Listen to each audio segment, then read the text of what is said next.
എല്ലാവർക്കും കൂടി ഡോണ കിച്ചണിലേക്ക് സ്വാഗതം. അപ്പം ഞാൻ ഇന്ന് തയ്യാറാക്കുന്ന സിമ്പിളായിട്ടുള്ള ഒരു ബീഫ് റോസ്റ്റ് റെസിപ്പിയാണ്. ഞാൻ ഇതിന് മുമ്പ് ഒരു കോട്ടയം സ്റ്റൈൽ ബീഫ് റോസ്റ്റ് ഞാൻ ചെയ്തിട്ടുണ്ടായിരുന്നു. അപ്പോൾ അത് കാണാത്തവർ കാണുക. ഞാൻ ഡിസ്ക്രിപ്ഷൻ ബോക്സിൽ അതിൻ്റെ ലിങ്ക് കൊടുത്തേക്കാം. അപ്പോൾ വളരെ സിമ്പിളായിട്ടുള്ള ബീഫ് റോസ്റ്റ് തയ്യാറാക്കുന്ന വിധം എങ്ങനെയാണെന്ന് നമുക്ക് നോക്കാം. 1 കിലോ ബീഫ് ചേർത്തിട്ടുണ്ട്. അതിലോട്ട് ഒരു വലിയ കഷ്ണം ഇഞ്ചിയും 1 കൂടം വെളുത്തുള്ളിയും ഇതിലോട്ട് ചേർക്കുകയാണ്. ഇപ്പം ഇതിലോട്ട് ഞാനതേ 2 പച്ചമുളക് കീറി ചേർക്കുന്നുണ്ട്. പിന്നെ കുറച്ച് കറിവേപ്പില ഇതിലോട്ട് ചേർക്കുകയാണ്. കറിവേപ്പില ഇനി ആവശ്യമുണ്ട്. നമ്മൾ ഇതൊന്ന് വെന്തതിന് ശേഷം ഒന്ന് ഫ്രൈ ചെയ്യുന്ന സമയത്ത് കറിവേപ്പില ആവശ്യമുണ്ട്. ഇനി ഇതിലോട്ട് ഞാൻ ചേർക്കാൻ പോകുന്നത് പൊടികളാണ്. ഇതൊരു 1/4 ടീസ്പൂണോളം മഞ്ഞൾപ്പൊടി ഉണ്ട്, 1.5 ടീസ്പൂണോളം മല്ലിപ്പൊടി, ഗരം മസാല 1 ടീസ്പൂണോളം, മീറ്റ് മസാല 1 ടീസ്പൂണ്, ഇത് കാശ്മീരി ചില്ലിയാണ് 1.5 ടീസ്പൂണോളം, ആവശ്യത്തിന് വേണ്ട ഉപ്പ്. ഇതെല്ലാം കൂട്ടി നന്നായിട്ട് മിക്സ് ചെയ്ത് നമ്മൾ കുക്കറിൽ അടുപ്പത്ത് വെച്ച് വേവിക്കുകയാണ്.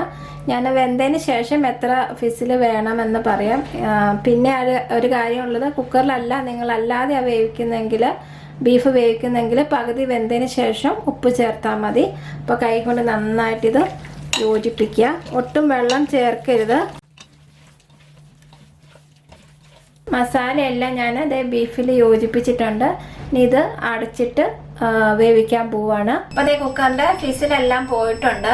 ഞാൻ ഹൈ ഫ്ലെയിമിൽ ഒരു ഫിസിലും മീഡിയം തീയിൽ, അതായത് വളരെ ലോ ഫ്ലെയിമിൽ ഒരു 15 മിനിറ്റ് മാത്രമേ ഞാൻ വേവിച്ചുള്ളൂ. അപ്പം നമുക്ക് തുറന്ന് നോക്കാം വെന്തോ ഇല്ലയോന്ന്.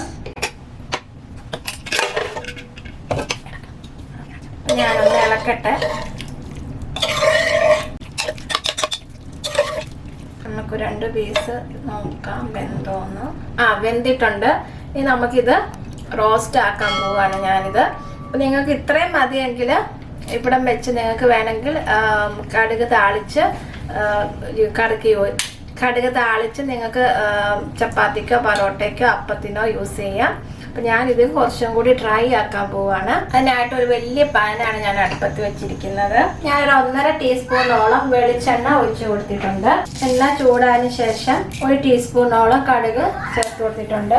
കടുക് മൊത്തം പൊട്ടിയിട്ട് ബാക്കി സാധനങ്ങളൊക്കെ ചേർക്കാവുള്ളൂ. എന്നാന്ന് വെച്ചാൽ കയ്പ്പ് രസം ഉണ്ടാവും. ഇനി ഇതിലോട്ട് ഞാൻ ചേർക്കാൻ പോകുന്നത് കറിവേപ്പിലയാണ്. കറിവേപ്പില നന്നായിട്ട് ബീഫ് റോസ്റ്റ് വേണം. അപ്പം ഞാൻ 2 തണ്ട് കറിവേപ്പില ചേർക്കുവാണ്. 3 പച്ചമുളകും 10 അല്ലി ചുവന്നുള്ളിയും കൂടെ ചേർക്കുവാണ്. അപ്പം ഇത് ജസ്റ്റ് ഒന്ന് വാടിയാൽ മതി. കാരണം നമ്മൾ ബീഫ് റോസ്റ്റ് ആകുന്ന സമയത്ത് ആ സമയങ്ങളിൽ ഇത് നന്നായിട്ട് വഴണ്ടി ഇട്ടിക്കോളും. ഇനി ചെയ്യാൻ പോകുന്നതെന്ന് വെച്ചാൽ നമ്മൾ ബീഫിൻ്റെ വെള്ളം അത് ഇങ്ങോട്ട് ഒഴിക്കാൻ പോവാണ്. നമ്മൾ വെള്ളം ചേർക്കാതെയാണ് ബീഫ് വേവിച്ചത്. അപ്പം ബീഫിനകത്തുനിന്ന് വെള്ളം ഇറങ്ങിയ ആ ചാറാണ് ഇപ്പം ഞാൻ ഒഴിച്ചിരിക്കുന്നത്. അതൊന്ന് ജസ്റ്റ് ഒന്ന് കുറിഞ്ഞ് വരുമ്പോൾ നമുക്ക് ബീഫ് ഇട്ട് കൊടുക്കാം. ഇനി ഞാൻ ബീഫ് ചേർക്കാൻ പോവാണ്. ഇനി ഇത് ഒരു ചെറു തീയിലിരുന്ന് ഇത് നന്നായിട്ട് ഡ്രൈ ആകണം. ഇതിലേക്ക് ഇനി ഞാൻ കുരുമുളക് പൊടി ചേർക്കാനുണ്ട്. ഇത് കുറച്ചും കൂടി ആയിക്കതിന് ശേഷം ഇത് ചേർക്കുന്നുള്ളൂ. പിന്നെ ഒരു കാര്യം പറയാനുള്ളത്, അവരവരുടെ കയ്യിലിരിക്കുന്ന ബീഫിൻ്റെ അനുസരിച്ച് വേവ് വ്യത്യാസം ഉണ്ടാവും. ഒരുപാട് വെന്ത് പോകരുത്. ബീഫ് അവസാനമാകുമ്പം പൊടിഞ്ഞു പോകും. അപ്പോൾ ആ ഒരു നോക്കി വേണം നിങ്ങൾ ബീഫ് വേവിക്കാനായിട്ട്. നല്ല ബീഫിൻ്റെ അനുസരിച്ച് നമ്മുടെ കറിക്കും നല്ല ടേസ്റ്റും വ്യത്യാസം ഉണ്ടാവും. ഞാൻ ഇതിലോട്ട് ചേർക്കാൻ പോകുന്നത് 1/2 ടീസ്പൂണോളം കുരുമുളക് പൊടിയാണ്.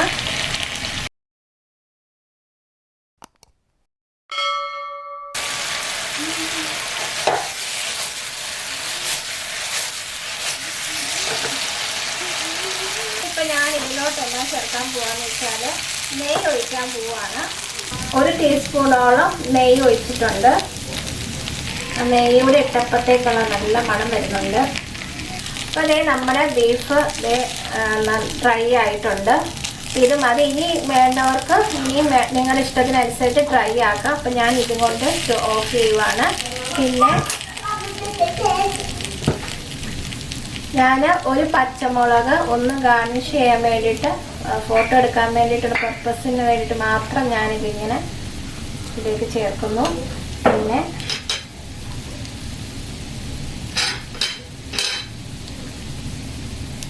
കറിവേപ്പില. അപ്പം ഞാനൊന്ന് ടേസ്റ്റ് ചെയ്ത് നോക്കട്ടെ. സൂപ്പറാണ്. അപ്പം നിങ്ങൾ ട്രൈ ചെയ്ത് നോക്കുക. നിങ്ങൾക്ക് തീർച്ചയായിട്ടും ഇത് ഇഷ്ടപ്പെടും. അപ്പം നിങ്ങളുടെ ഫ്രണ്ട്സുമായിട്ട് ഇത് ഷെയർ ചെയ്യാനും സബ്സ്ക്രൈബ് ചെയ്യാനും മറക്കരുത്.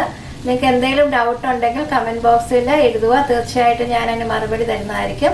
ഇതുപോലത്തെ അടിപൊളി റെസിപ്പി ആയിട്ട് ഡോണ കിച്ചണിൽ വരുന്നത് വരെ നന്ദി, നമസ്കാരം. Thank you.